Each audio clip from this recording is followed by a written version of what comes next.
23 سالوں میں صحابہ نکالو، 23 سالوں میں سب چیزیں ہمیں جن نے بتائی ہے ان کا نام کیا ہے؟ جنہوں نے سب کچھ بتایا ان کا نام کیا ہے؟ جنہوں نے ساری حقیقت بتائی ان کا نام کیا ہے؟ جنہوں نے رسول بتایا ان کا نام کیا ہے؟ جنہوں نے مکہ بتایا ان کا نام کیا ہے؟ جنہوں نے عبادت بتائی ان کا نام کیا ہے؟ جنہوں نے ریاضت بتائی ان کا نام کیا ہے؟ جنہوں نے عظمت بتائی ان کا نام کیا ہے؟ جنہوں نے ختم نبوت بتائی ان کا نام کیا ہے؟ اور جنہوں نے قرآن لکھا ان کا نام کیا ہے؟ جنہوں نے شریعت بتائی ان کا نام کیا ہے؟ جو بدر میں آئے ان کا نام کیا ہے؟ جو عہد میں آئے ان کا نام کیا ہے؟ جو خیبر میں آئے ان کا نام کیا ہے؟ جو تبوک میں آئے ان کا نام کیا ہے؟ جو قسطنطنیہ تک آئے ان کا نام کیا ہے؟ جو روم فارس تک آئے ان کا نام کیا ہے؟ جو قندھار کابل تک پہنچے ان کا نام کیا ہے؟ جو شام سے دنیا تک آئے ان کا نام کیا ہے؟ جو پیروں پر چھا گئے ان کا نام کیا ہے؟ جو قندھار کابل میں آئے ان کا نام کیا ہے؟ جو پشاور تک آئے ان کا نام کیا ہے؟ جو سکر روڈی تک آئے تم سے پوچھتا ہوں ان کا نام کیا ہے؟ جواب دو، جواب دو۔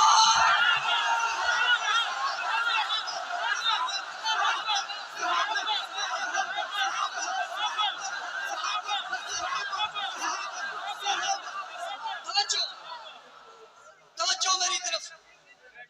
پاکستان میں ان صحابہ کی توہین ہو رہی ہے۔ پاکستان میں، بھائی بیٹھ جاؤ، آپ لوگ بھی بیٹھ جاؤ، بیٹھ جاؤ، میری طرف دیکھو، منہ میری طرف کر لو، میری طرف دیکھو، آگے تک آ جاؤ، کوئی بات نہیں، آگے کا اسٹیج پہ تھوڑی جائیں گے، بیٹھ جاؤ سب، آپ بھی بیٹھ جاؤ، کوئی پریشان نہیں۔ یہ کون سے انڈیا والے ہیں؟ ایران والے تو ہمارے قریب بھی نہیں آ سکتے۔ ہر 6 مہینے بعد مجھے اداروں والے کہتے ہیں ایران سے لوگ آ گئے، میں بھی اتنی عرصے سے ڈھونڈ رہا ہوں، پتہ نہیں آگے جاتے کہاں۔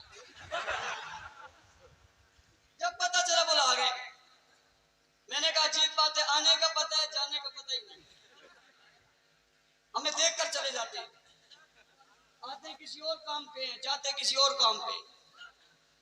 تم بھیجو تو صحیح، ذرا آئیں تو صحیح، وہ نہیں آئیں گے۔ اچھا مزے کی بات بتاؤں، میں آج ایک نیا انکشاف کرنے لگا ہوں۔ یہ لوگ اتنے سمجھدار ہیں، ایران سے پیسے کھاتے ہیں، ایران سے ہر دفعہ پیسے لیتے ہیں، واپس وہ کہتے ہیں کیوں نہیں مارا، کا ملا نہیں۔ وہ پھر ان کو میرا جو ویڈیو کلپ ہے وہ دکھاتے ہیں، دیکھو تو بھائی تم کا تو آیا نہیں، وہ تو کہیں گیا ہی نہیں۔ میں نے کہا میں وہ تھوڑا ہوں جو آؤں ہی نہ، میں تو وہ ہوں ہی نہیں جو آؤں ہی نہ، وہ تمہارا ہوگا جو آئے گا ہی نہیں۔ اتنا کافی ہے۔ اور میں آج کہنے لگا ہوں، پاکستان میں گستاخی ہو رہی ہے، توہین ہو رہی ہے، گالی دی جا رہی ہے، میں ہوش و آواز میں کھڑا ہوں، شرح صدر کے ساتھ کہہ رہا ہوں، میں تمہیں ایک بات کہنے لگا ہوں، بل قائمہ کمیٹی سے پاس ہوا، نظریاتی کونسل سے پاس ہوا، قومی اسمبلی سے پاس ہوا، سینٹ سے پاس ہوا، بل صدر کے پاس ہے، صدر کراچی کا ہے،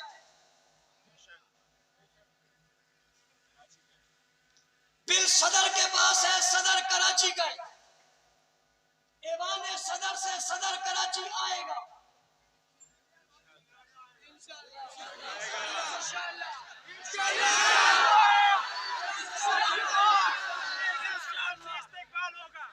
ایوان صدر سے صدر کراچی آئے گا۔ ایوان صدر میں کوئی کبھی بھی ہمیشہ نہیں رہا، ممنون حسین واپس آئے تھے، جنازہ کراچی میں ہوا تھا، شیخ الاسلام نے پڑھایا تھا، کیا میرا ہوں صاحب آپ کو سن رہے، جنازہ شیخ الاسلام نے پڑھایا تھا، ہمیں خبریں مل رہی ہیں، کچھ لوگ کہہ رہے ہیں صدر نے بل واپس کر دیا، لوگ بتا رہے ہیں، کچھ خبریں آ رہی ہیں صدر نے بل واپس کر دیا، میں تبصرہ نہیں کرنا چاہتا، میں کوئی بات نہیں کرنا چاہتا، میں یہ سمجھتا ہی نہیں ہوں باشعور قسم کا پڑھا لکھا صدر اتنے اہم ترین بل کو واپس کرے، یہ نہیں ہو سکتا۔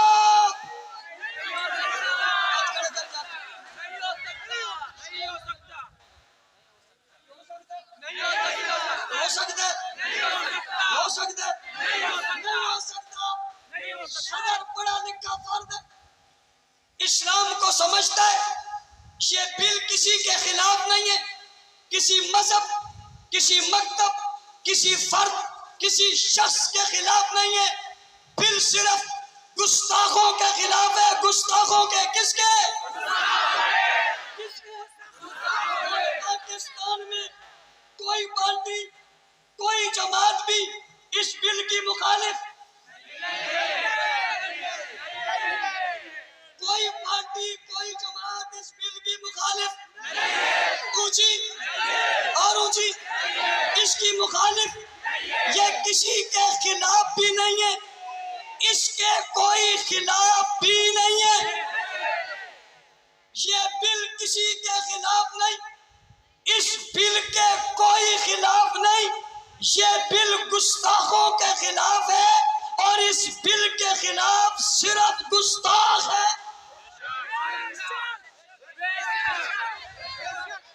صرف کون ہے؟ اونچی اور اونچی۔ یہ بل کسی کے خلاف، کس کے خلاف ہے؟ کس کے خلاف ہے؟ اس بل کے خلاف بھی کوئی، کون خلاف ہے؟ شکرہ کبرا ملا تو نتیجہ پھر گستاخ ہے۔ کیا آتا ہے؟ گستاخ آتا ہے۔ کوئی اس بل کے خلاف نہیں، بل کسی کے خلاف نہیں، بل گستاخ کے خلاف ہے، گستاخ بل کے خلاف ہے، گستاخ غدار وطن بھی ہے، غدار اسلام بھی ہے۔ اس لیے اس وقت گستاخ بل کی بھی مخالفت کر رہے ہیں، پاکستان کی بھی مخالفت کر رہے ہیں، پاکستان کو برا بھلا کہہ رہے ہیں، پاکستان کے پرچم نظر آتش کر رہے ہیں، پاکستان کی فوج کو گالی دے رہے ہیں، پاکستان کے اداروں کو گالی دے رہے ہیں، پاکستان کے خلاف انڈیا سے اپنے تعلقات بڑھا رہے ہیں، ایران سے اپنے تعلقات بڑھا رہے ہیں، پاکستان کو دھمکیاں دے رہے ہیں، ریاست کو دھمکیاں دے رہے ہیں، صحابہ کی گستاخیاں کر رہے ہیں، یہ سب کچھ کر رہے ہیں، لیکن گستاخوں سے کہنا چاہتا ہوں اس سب کے باوجود تمہارے اس طرز عمل نے یہ ثابت کر دیا ہے کہ تم پاکستان کے بھی غدار ہو، اہل بیت کے بھی غدار ہو۔ اگلی بات، کچھ لوگ کہہ رہے ہیں بل واپس ہو گیا، میں ان سے پوچھتا ہوں کیوں ہوا؟ کہتا صدر نے واپس کیا۔ میں نے کہا صدر کے خلاف تو ہے نہیں، صدر کے خلاف واپس کیوں کر دیا؟ نہیں کیا واپس، بالکل نہیں کیا۔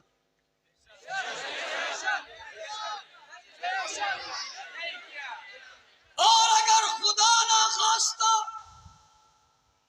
کسی کے دباؤ اور پریشر پر اسے واپس کیا، ملک میں جو کچھ ہوگا اس کا ذمہ دار اس بل کو واپس کرنے والا ہوگا۔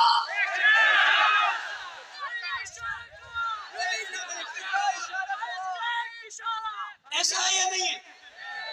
اگلی بات کہتا ہوں، اداروں سے بھی کہتا ہوں، انتظامیہ سے بھی کہتا ہوں، ارباب اقتدار سے بھی کہتا ہوں، اور علماء سے بھی کہتا ہوں، جماعتوں سے بھی کہتا ہوں، اگر قانون کے راستے میں رکاوٹیں کوئی ڈالے اور آپ قانون نہ بنائیں تو پھر ہر آدمی آزاد ہے، جو چاہے وہ کرے، پھر آپ کے قانون کی کوئی ضرورت نہیں۔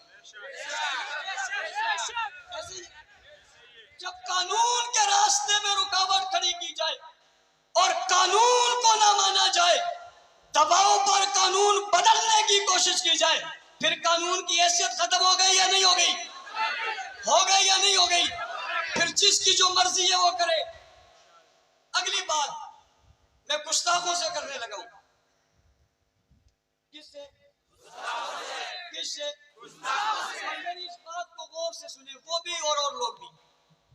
اگر قانون کے راستے میں جو گستاخوں کے خلاف رکاوٹ کھڑی کریں گے، اسمبلی میں آپ پیش ہوئے، پھر پیش ہوئے، اور پھر یہ پیش ہوئے کہ گستاخ کو کبھی نہیں. اگر تم اس کو اسمبلی میں ہم پیش کریں گے، پیش ہوگی، ضرور ہوگی، رد کریں گے. بدلیں گے، لبانہ بدلیں گے، طریقہ بدلیں گے، کتابیں آئیں گی، مذاہب زیر بحث آئیں گے، پھر فیصلہ ہوگا گستاخ کو سزا ملے یا نہ ملے. یہ فیصلہ ہوگا. گستاخ کا اسلام سے کوئی تعلق نہیں ہے.